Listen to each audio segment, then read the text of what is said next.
A las 9:04 de la noche, mientras la sinfonía alcanzaba su clímax en la sala mayor del Teatro Colón, alguien gritó que un hombre había caído del palco presidencial.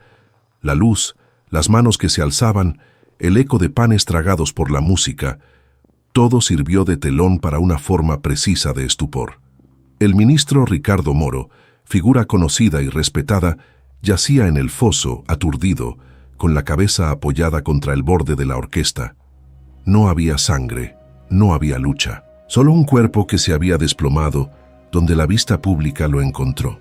La caída fue el síntoma, no la causa. Lo supe en el primer examen visual. La rigidez incompleta, la posición de las manos, la ausencia de contusiones defensivas. Cuando algo sucede en medio de 100 reflejos y aplausos, la realidad tarda en reconvenir a los sentidos. La policía habló primero de desmayo. Los médicos dijeron paro súbito. Yo escuché otra cosa, un tiempo entre lo que se dijo en la sala y lo que realmente ocurrió, como una nota fuera de compás.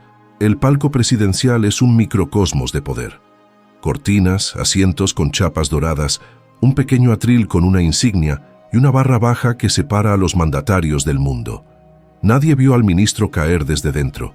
La caída fue presenciada por la multitud, pero esa multitud es un espejo de testigos frágiles. La llave del acertijo estaba en lo que no se podía oír bajo la orquesta. Un susurro calculado, un objeto intercambiado, un gesto que fue absorbido por la partitura. Fui llamado a la madrugada, no porque mi nombre figure en las listas oficiales, sino porque en la ciudad llaman a quien acierta a oír la ausencia. Caminé por los pasillos aún húmedos por la limpieza de la madrugada y miré el palco con respeto y sin reverencia. Allí había restos de un gesto social convertido en accidente. Allí había un detalle que exigía escucha, no prisa. Lo que prometo en este caso no es certezas inmediatas, sino la paciencia de la lógica. Te guiaré por el compás de la noche, por la acústica del teatro, por el reloj de la orquesta, por los objetos que viajan sin que nadie los note. Verás cómo una caída que la ciudad creyó natural se revela, por fin, como un acto orquestado en los rincones que la ovación no mira. Acomódate. La ópera tiene más silencios que notas, y allí suelen esconderse los crímenes. Buenos Aires, 1952. La ciudad respira con la solemnidad de quien guarda pactos y rencores en pliegues discretos. El Teatro Colón no es solo piedra y terciopelo, es archivo sonoro de una ciudad que pretende elegancia incluso cuando decide hacer silencio. Que un ministro caiga en su palco presidencial durante una función no es noticia menor, es una falla en la maquinaria que administra apariencias. Por eso me llamaron, para leer lo que la prensa y la rumorología aún no podían leer sin mancharse las manos. La investigación debía ser cuidadosa, casi ceremoniosa. Este no era un callejón con huellas borrosas, era una sala donde todo se magnifica y todo se oculta por reverencia. La policía reunió testigos, el forense entregó un informe preliminar. La dirección del teatro ofreció colaboración, pero entre procedimientos formales y frases hechas había grietas, diferencias de horario, variaciones en la acústica declarada, un par de objetos movidos. Eran exactamente las grietas donde la verdad se asienta. Los protagonistas no eran muchos, pero sí relevantes. La esposa del ministro, con gesto mesurado, el jefe de gabinete, siempre presente, el director de la orquesta, con partituras entre las manos, el acomodador que aseguró haber visto una sombra, y el violinista principal, cuya memoria rítmica podría ser decisiva. Cada uno tenía su coartada de ritual y su versión profesional del tiempo. Mi tarea no era elegir a un culpable por impulso, sino ordenar los relojes para que las horas hablaran. En este episodio te invito a recorrer la escena conmigo, desde los pasillos interiores, por el corredor de los artistas, hasta la caja fuerte de los gestos. Escucharemos la música de mesa y las respiraciones que la acompañan. Analizaremos la trayectoria del ministro, la coreografía del público, la posible manipulación de objetos y la relación entre sonido y percepción. Si te gusta el misterio que respira en las costuras sociales, quédate y participa. Comenta desde qué ciudad me escuchas y suscríbete si aún no lo has hecho. No te daré atajos. Esta vez, la solución viene a través de la suma de detalles pequeños. Una nota equivocada en la partitura, un reloj atrasado, un guante movido en la oscuridad. El teatro protege a los suyos con eco y nobleza, pero la nobleza también protege secretos. Si seguimos el hilo con calma, la verdad no tardará en aflorar, aunque no en forma de estrépito, sino como una última y precisa nota que todo lo define. La noche en que ocurrió la tragedia, la función era la Traviata.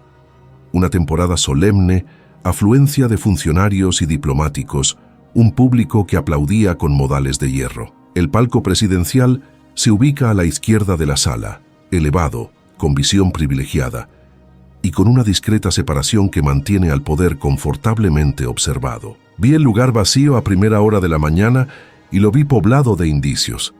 Arrugaduras en la alfombra, un rastro sutil en la barra, una servilleta doblada con precisión.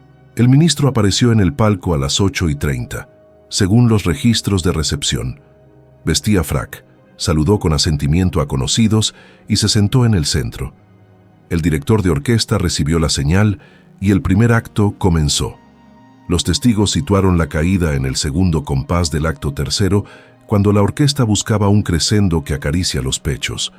Un momento tan intenso que cualquier movimiento violento parecería natural. La caída, sin embargo, mostraba una ralentización. El cuerpo no había sido proyectado, había cedido. El acomodador que encontró al ministro dijo que la primera imagen que vio fue el público mirando al palco como si hubiese presenciado una descompostura. Luego la gente murmuró y las manos se alzaron. En su declaración, insistió en un detalle que muchos descuidaron: la ausencia de sonido de un golpe. En una caída desde la altura del palco, esperas un ruido seco, una rotura, algo que quiebre la acústica formal de la sala. No hubo tal ruptura. El silencio fue una componente de la escena. El forense, hombre de método, certificó que no había lesiones externas aparentes, que el corazón parecía detenido y que no se apreció con claridad trazas de venenos conocidos. Tomó muestras, pidió análisis toxicológicos y dejó la nota escueta. Causa indeterminada.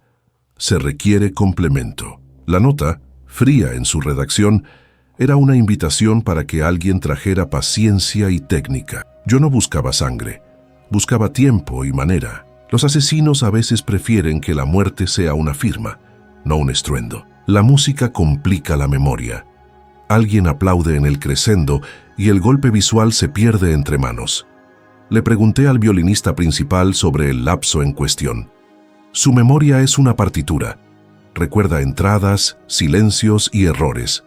Dijo que, en la repetición de un motivo, alguien en el palco hizo un ligero gesto como si recogiera algo. No supo precisar qué. La memoria del músico me pareció fiable.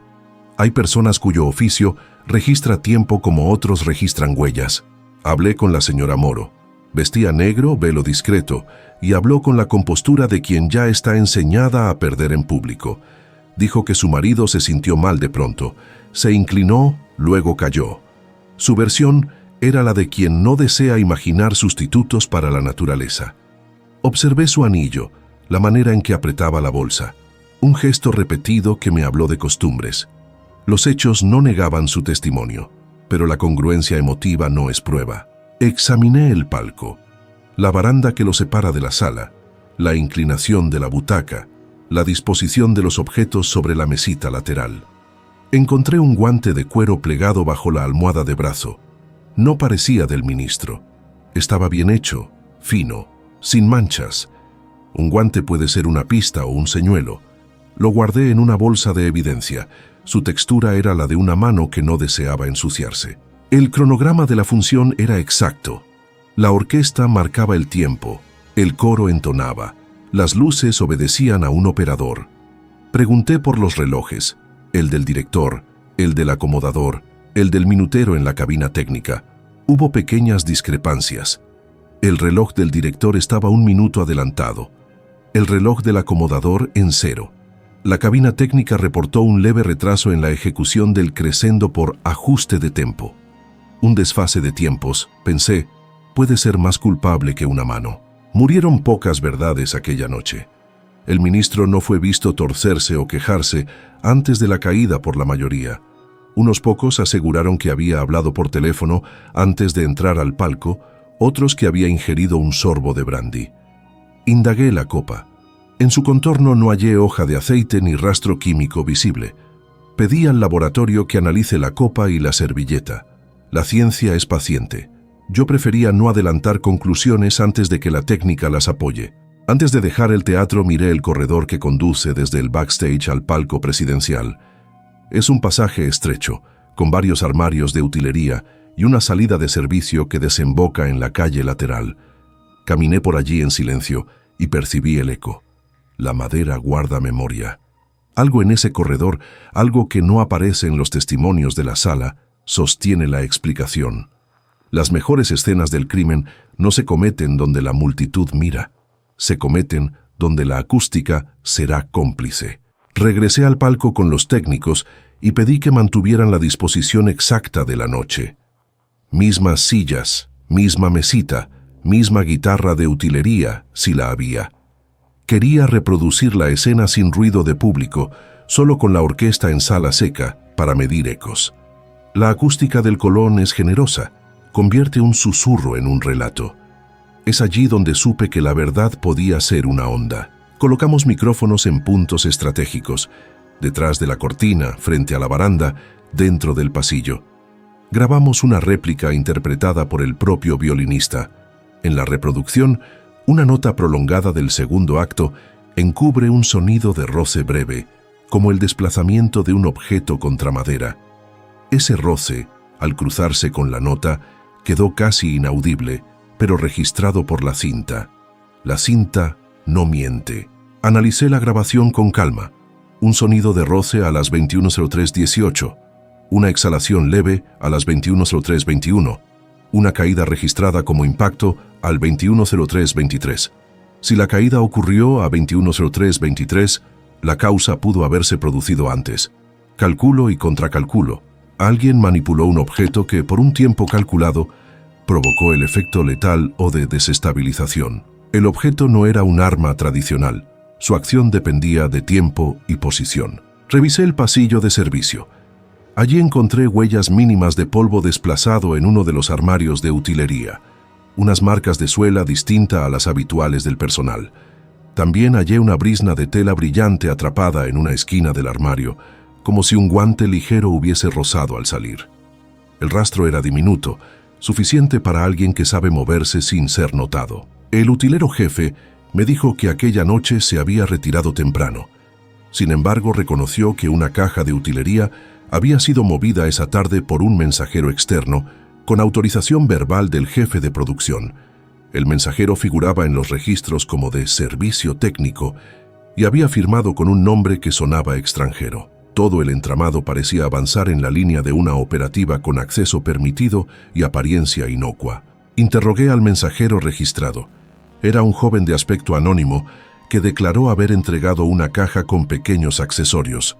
«No entré al palco», dijo. «Solo dejé la caja en el pasillo». Su nerviosismo era plausible. Su coartada parecía frágil. En su guante había una partícula microscópica de polvo negro, semejante a la encontrada en el armario. La coincidencia no es prueba absoluta, pero suele ser mapa. Cabe preguntarse, ¿qué objeto, dejado o movido, puede producir una muerte sin dejar huella externa? Pensemos en asfixia postural, en liberación de sustancias volátiles, en el uso de un mecanismo que desequilibre. En un espacio donde la orquesta es ruido y la atención está en el escenario, la manipulación sutil de la respiración es factible. Pequeños cambios en la altura de un respaldo, en la inclinación de una almohada, en la sujeción de un cinturón, todo puede transformar la fisiología en minutos. Había también un informe del técnico de iluminación que decía que durante el acto, la lámpara del palco había sido ajustada por un operario externo por problema de sombra, un ajuste insignificante, 2 centímetros de altura en la pantalla. No era casual. Cambiar la luz cambia la mirada y la percepción del público, pero también puede ocultar el movimiento preciso de una mano que por un instante presiona o suelta. Revisé la filmación de ensayo de la orquesta y noté que el ministro, días antes, Ocupaba siempre la misma postura. Inclinado levemente hacia la baranda, mano izquierda apoyada sobre el cojín. Esa postura lo volvía vulnerable a un cambio de inclinación de apenas 8 grados. Generar ese giro sin fuerza visible solo requiere una intervención que actúe sobre la base de apoyo, no sobre el cuerpo directamente. El mensajero, detenido en la trastienda, empezó a contradecirse. Habló de una entrega inesperada, de un hombre que pidió que la caja fuese colocada cerca del palco y que nadie la toque hasta después del intermedio. Un pedido que en apariencia protege la utilería, pero que en esencia reserva un espacio. Una caja puesta en el lugar indicado, manipulada con tiempo y cubierta por la música. Así se diseña la trampa perfecta. La infraestructura del teatro, pensé, fue usada como cómplice. La partitura es un mapa de tiempos, silencios, entradas, respiraciones. Le pedí al director de orquesta que me permitiera estudiar la versión usada esa noche. Fue cuidadoso al entregarla. Señalé el compás donde la caída se produjo y le pregunté por pequeñas variaciones. Me habló de una repetición agregada en el ensayo general que esa noche no debía sonar tan larga. Un añadido que, por una fracción de segundo, escondió otra acción. Los relojes volvieron a ser protagonistas. El reloj de bolsillo del ministro, heredado de su abuelo, se hallaba en el chaleco y marcaba 21:01 cuando se detuvo. En la cabina técnica, el cronómetro mostraba 21:03 para el pasaje en cuestión. La diferencia de 2 minutos era crucial. Permitió que un acto realizado en el pasillo tuviera efecto en el palco sin que la intervención fuera vista por los asistentes. La discrepancia no es error, era margen de maniobra. Comparé hojas de ensayo con la ejecución oficial. En el ensayo, el director pedía una pausa breve antes del motivo final. En la función, esa pausa fue omitida por la tensión del público, según informó el propio director. Omitir una pausa cambia la textura del sonido y puede convertir un susurro en ruido irrelevante. Ese cambio, pensé, fue cómodo para quien necesitaba que un leve roce quedara sin percepción. Examiné la caja que el mensajero había dejado. Era una caja de utilería, pequeña, con compartimentos y un revestimiento interior de fieltro. Dentro había, según el inventario, accesorios de época, un abanico, un reloj falso, unos guantes. No obstante, al remover un forro encontré una pequeña bolsa con restos de un compuesto orgánico volátil, un sedante de acción rápida si se administra por inhalación en espacio reducido. No era el producto de la medicina doméstica, parecía de uso industrial o farmacéutico especializado. No puedo asegurar la inhalación a simple vista. Hice colocar sensores en el palco y en el pasillo y reprodujimos el experimento. Una pequeña liberación del compuesto en el pasillo, con la caja abierta a tiempo prudente, en condiciones de ventilación reducida, causó mareo y somnolencia en sujetos expuestos. A la persona que ya estaba ligeramente inclinada le bastó un soplo imperceptible para perder el tono postural y caer. La ciencia ofrecía un camino plausible. Entró en la hipótesis la manipulación de la iluminación y del respaldo. Si la luz disminuye 2 centímetros, la mirada se concentra. Si el respaldo cede levemente, la inclinación de un cuerpo que ya está predispuesto puede ser fatal. En la prueba, una leve sujeción levantada y liberada alrededor de la cintura simuló lo que pudo suceder, una corrección de equilibrio que convierte la estabilidad en caída. No hay heridas, porque no hubo fuerza, hubo diseño. Volví al violinista y le pedí que tocara el compás problemático con la variación que se añadió aquella noche. Mientras tocaba, escuché la superposición, la nota sostenida y 2 compases antes, un roce que coincidía con la apertura de la caja en el pasillo. La música ofrece coberturas y también dejó registro en la cinta. Un sonido minúsculo y una sombra estratégica bastaron. Orquestado, literalmente. El mensajero negó tener interés en la política. Dijo haber cobrado por un encargo, nada más, pero los papeles de pago mostraron transferencias que lo ligaban a nombres que aparecían en los pagos del ministerio para servicios varios. No siempre el mensajero es un ideólogo. Muchas veces es un empleado que facilita circuitos. Quien ordenó la entrega sabía de la acústica, del tiempo y de la vulnerabilidad de la postura ministerial. Los invitados a la función, interrogados, coincidieron en la escena. Aplausos, silencio, murmullo. Nadie vio la maniobra en el pasillo. La audiencia cumplió su papel de cobertura inconsciente. Alguien usó la cultura como escudo, y la cultura, en su más noble sentido, se prestó sin querer a ocultar una operación técnica. El teatro fue un coautor no intencional. Reuní los indicios: la caja con fieltro y rastro del compuesto, el guante fino, la discrepancia de relojes, el ajuste de luz, la partitura alterada. Con esas piezas sobre la mesa, la versión de paro súbito perdía brillo. Había un dispositivo sencillo y humano. Aprovechando la acústica, el tiempo y la logística del teatro, se había inducido una pérdida de tono que ocasionó la caída. El siguiente paso era la confrontación organizada y la exposición de la cadena de pagos y firmas que sostenían la operación. Si el crimen había sido diseñado, me interesaba descubrir la cadena. ¿Quién ordenó la compra del compuesto? ¿Quién pagó al mensajero? ¿Quién coordinó la colocación de la caja? ¿Y quién autorizó el ajuste de la lámpara? Para ello, tuve que navegar por oficinas, facturas y rostros que sonríen en la noche. Empecé por la imprenta donde, semanas atrás, se habían hecho impresos para el teatro. Allí encontré un rastro inesperado. Una factura con una transferencia a nombre de Consultoría Cultural S.A., empresa que figuraba en contratos con el ministerio. La empresa, una pantalla útil, estaba registrada con un representante legal que figuraba en la calle, pero los movimientos reales salían de otro cajero, un despacho de consultoría que había venido a la dirección del teatro con una propuesta de asesoría logística para eventos de alto protocolo. El representante de la consultora resultó ser socio de un conocido proveedor de mensajería. El entramado es a veces solo una mezcla de nombres y coincidentes direcciones. Procedí con la discreción precisa: llamadas formales, visitas sin alaraca, cheques cruzados. Descubrí que la compra del compuesto se realizó a través de un proveedor farmacéutico con etiqueta Uso Industrial Experimental.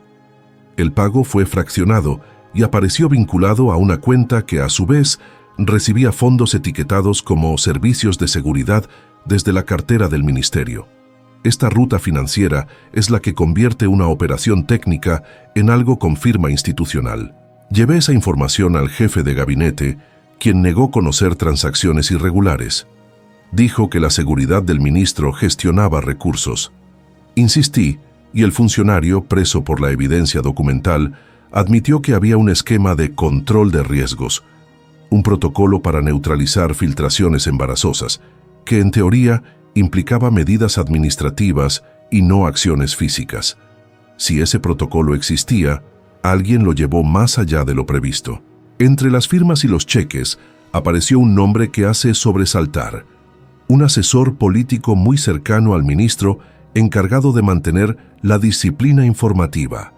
El asesor había recomendado la contratación de una consultora para asegurar el flujo de materiales durante la temporada. Su justificación era administrativa, su ejecución operativa. Pregunté por su relación con la consultora y obtuve silencio. A veces el mutismo en la alta política es una forma de cooperación. El mensajero finalmente se quebró. Ante pruebas de pago y la relación con la firma, declaró que había sido contratado para dejar una caja en el pasillo y que por instrucciones debía esperar hasta el intermedio para recogerla. Dijo que estaba nervioso y que había cumplido la orden sin cuestionamientos.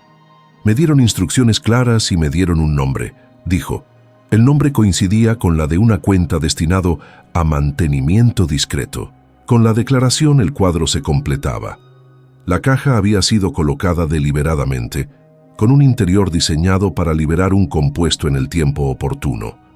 La manipulación de la luz y la variación de la partitura aseguraron que la liberación pasara desapercibida.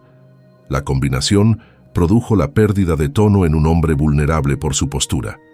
Un plan técnico con firmas administrativas. El asesor político, al ser confrontado, adoptó una defensa procesal. No ordené físicamente nada, Mi responsabilidad fue política. Su argumento era parcialmente certero, pero la línea entre la decisión y la operación se corta con evidencia. Yo no buscaba martillar culpables por el nombre, buscaba mostrar una red, y la red, una vez expuesta, se deshace en confesiones y en acuerdos administrativos. La esposa del ministro aceptó más tarde que su marido había firmado una instrucción que podía comprometer demasiadas carreras, un movimiento en el mapa diplomático que alguien quiso detener. No sé si su declaración era consuelo o verdad, sí sé que muchos prefieren que la historia se cierre con papeles y no con sangre. Las instituciones, cuando sangran, tienden a suturar con protocolos. El fiscal entonces tuvo que decidir: presentar cargos por homicidio o por negligencia y complicidad administrativa. Optó por un término intermedio: imputaciones por participación en la preparación de medio peligroso y cargos administrativos a funcionarios. No hubo juicio dramático con titulares estridentes. A veces la justicia se ejerce en acuerdos y sellos.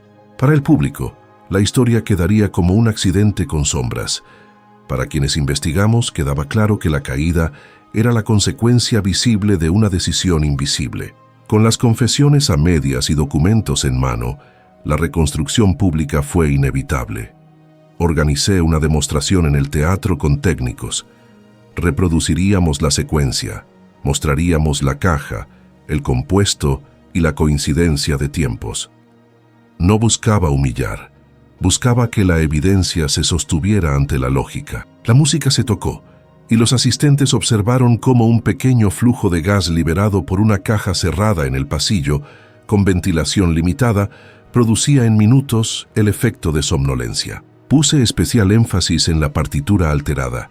Pedí a la orquesta que tocara la versión del ensayo y luego la versión de la función. Los músicos, siempre honestos con el tiempo, reconocieron la diferencia: una pausa más corta, una nota sostenida. Esa mínima modificación servía para absorber un sonido de roce y hacer que un gesto mecánico pasara inadvertido. La música no cubre todo, pero cuando se la usa con inteligencia, ofrece invisibilidad. La caja fue mostrada: compartimentos forrados, forro de fieltro, un pequeño conducto que permitía la liberación gradual de partículas en el aire del pasillo. No era sofisticado, pero sí eficaz en condiciones controladas. La prueba fue concluyente. La misma caja, colocada en el corredor y abierta por un momento calculado, producía en personas predispuestas por postura o por edad mareo y pérdida del tono postural. En sala, algunos asistentes se sorprendieron, otros menos. La idea de que la cultura y la política se mezclaran para silenciar algo provocó una corriente de indignación lenta. Se discutieron responsabilidades: la consultora, el asesor, el proveedor del compuesto, el mensajero. Las imputaciones siguieron el cauce de la evidencia. La justicia, cuando tiene pruebas, actúa, aunque a veces de forma administrada y sin estridencias. La última pregunta fue la más humana: ¿por qué matar sin violencia? Porque la violencia deja marcas que luego exigen testigos. El método técnico permite neutralizar sin escándalo. El objetivo fue impedir la difusión de una instrucción que podía provocar remociones políticas. Detener la palabra es para algunos un acto de guerra fría, y el teatro, con su reverberación y su nobleza, ofrecía la cobertura perfecta. El asesor político terminó renunciando a sus funciones y aceptando cargos administrativos. La consultora fue multada y el proveedor fue investigado por suministro irregular. El mensajero, que actuó por dinero y miedo, recibió una pena mitigada por colaboración. La rendición de cuentas fue parcial, porque la política siempre deja cabos sueltos, pero dejó un precedente. El abuso técnico al servicio del poder no pasa inadvertido cuando alguien escucha con detenimiento. La prensa tituló con cautela: "Accidente fatal en el Colón", en las primeras páginas. Más tarde, con documentos filtrados, "Operación para silenciar una instrucción". El contraste entre la primera y la segunda línea narraba algo que me interesa: la velocidad del rumor frente a la lentitud de la prueba. La verdad tarda en entrar en las rotativas, pero cuando entra, remueve. Hablé con la viuda en privado. La conversación fue humilde y breve. Me dijo que no quería que el nombre de su marido quedara manchado, pero que prefería que se sepultara la impunidad detrás de papeles. Le prometí que habría al menos una memoria ordenada del caso en los archivos, la ficha, el expediente, las pruebas. Mi oficio no consuela, pero registra. Guardé copias de las transacciones, la ficha del compuesto, el inventario de la caja y la grabación que demostraba el roce. Lo hice por oficio y por deber. Quien dirija una política basada en la oclusión debe saber que las rutas documentales existen. Las ciudades conservan su historia en facturas y en cuadernos, a veces en partituras mal rehechas.